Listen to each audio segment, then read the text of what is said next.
नमस्कार, मैं कैलाशपति गोस्वामी, प्रोफेसर हिंदी विभाग, डीएवीएस स्नातकोत्तर महाविद्यालय सिवान। आज मैं ऑनलाइन वर्गाध्यापन के अंतर्गत डिग्री थर्ड अर्थात त्रिवर्षीय स्नातक तृतीय खंड हिंदी प्रतिष्ठा के छात्र छात्राओं के लिए पंचम पत्र के तहत भाषा विज्ञान का अध्ययन करूँगा। भाषा विज्ञान के अध्ययन के क्रम में जो एक आज का शीर्षक है वह है भाषा परिवर्तन के कारण।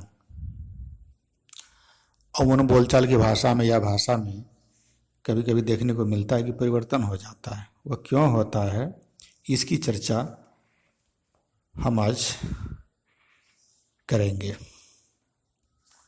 मुख्य रूप से दो बिंदुओं पर चर्चा होगी भाषा परिवर्तन कारण के अंतर्गत।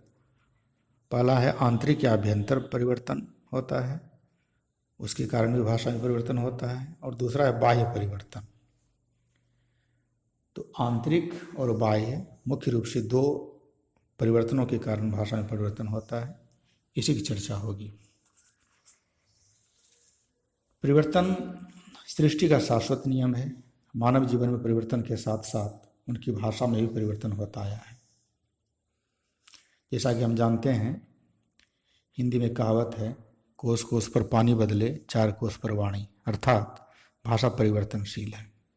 यही कारण है कि हमारे पूर्वज जो भाषा बोलते थे, आज उसका अर्थ समझना कठिन है या फिर उसका अर्थ बिल्कुल बदल गया है। अतः जब भाषा में परिवर्तन होता है तो ध्वनि, शब्द, रूप, अर्थ और वाक्य में भी परिवर्तन होता है।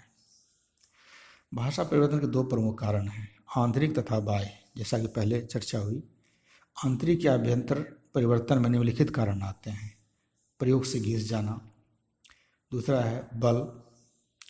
जिन ध्वनियों पर अधिक बल दिया जाता है वह अन्य ध्वनियों या अर्थों को या तो कमजोर बना देता है या समाप्त कर देता है, फलतः भाषा में परिवर्तन हो जाता है। तीसरा आंतरिक कारण में प्रयत्न लाघव, इसके द्वारा भी शब्दों को छोटा या बड़ा कर दिया जाता है और भाषा में परिवर्तन हो जाता है। जैसे गृद्ध पहले शब्द था, बाद में उसका उच्चारण गिद्ध होने लगा। इस तरह से भाषा में परिवर्तन होता है। चौथा है मानसिक स्तर। बोलने वालों के मानसिक स्तरों में परिवर्तन होने से विचारों में भी परिवर्तन हो जाता है और भाषा में परिवर्तन हो जाता है। पांचवा है अनुकरण की अपूर्णता। अनुकरण में अनुकरणकर्ता कुछ भाषिक तथ्यों को तोड़ देता है और कुछ अनजाने में ही अपनी ओर से जोड़ देता है। इस प्रकार अनुकरण में भाषा का परिवर्तन होता है। जैसे इंस्पेक्टर से इंस्पेक्टर, डॉक्टर को डॉक्टर बोल देना। इस तरह से अनुकरण की अपूर्णता के भी अनेक कारण हैं, जिनमें प्रमुख हैं शारीरिक विभिन्नता, ध्यान की कमी, अशिक्षा, जानबूझकर परिवर्तन और जातीय मनोवृत्ति इत्यादि। अब बाह्य परिवर्तन को देखते हैं। बाह्य परिवर्तन में निम्नलिखित कारण आते हैं। पहला है भौतिक वातावरण। भौतिक वातावरण के भाषा पर प्रभाव के कारण एक भाषा के अंतर्गत अनेक बोलियां या एक परिवार में अनेक भाषाएं बन जाती हैं। इसका प्रभाव निम्नलिखित कारणों से पड़ सकता है। क, सर्दी या गर्मी के अधिक या कम होने से जीविका, स्वभाव, रहन सहन आदि पर प्रभाव पड़ता है और भाषा इन पर आधारित हो जाती है। दूसरा बिंदु है ख, जंगली या पहाड़ी क्षेत्रों में आवागमन की असुविधा के कारण अलग अलग बोलियों या भाषा का विकास हो जाता है, जिससे भाषा में भी परिवर्तन हो जाता है, जबकि मैदानी इलाके में भाषा की एकरूपता बनी रहती है। तीसरा है उपजाऊ भूमि वाले प्रदेश के लोगों की भाषा भी उन्नत तथा सुसंस्कृत होती है जंगली या पहाड़ी लोगों की अपेक्षा।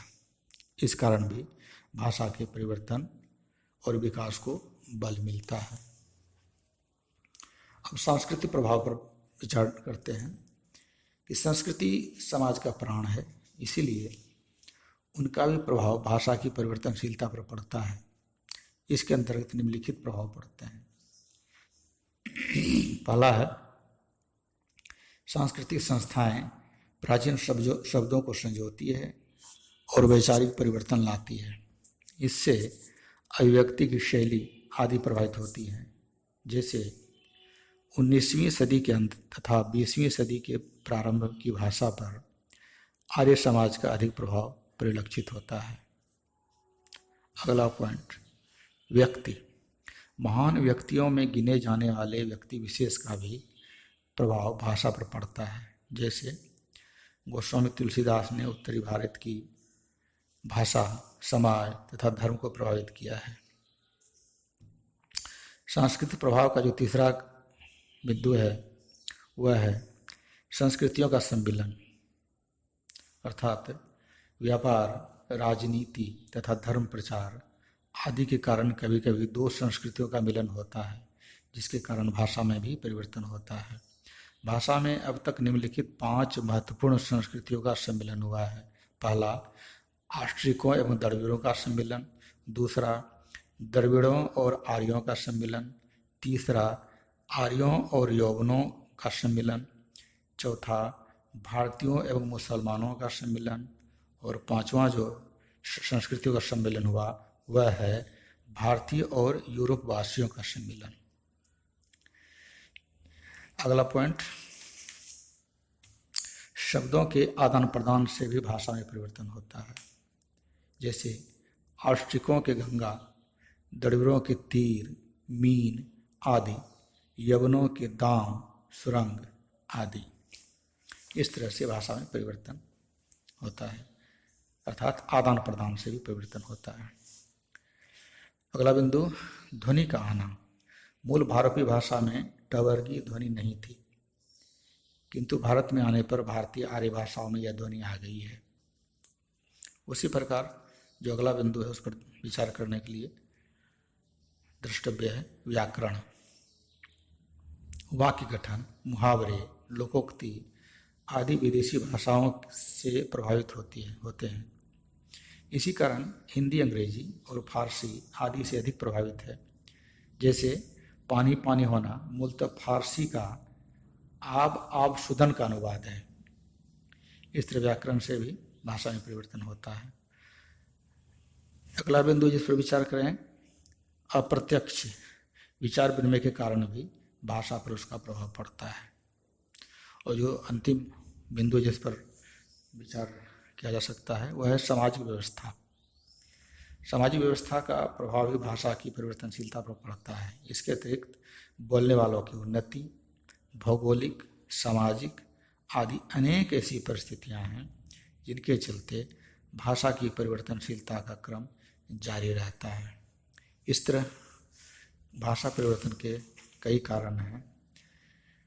विद्यार्थियों से अपेक्षा की जाती है, छात्र छात्राओं से अपेक्षा है कि जो भी ऑनलाइन के तहत वर्गाध्यापन में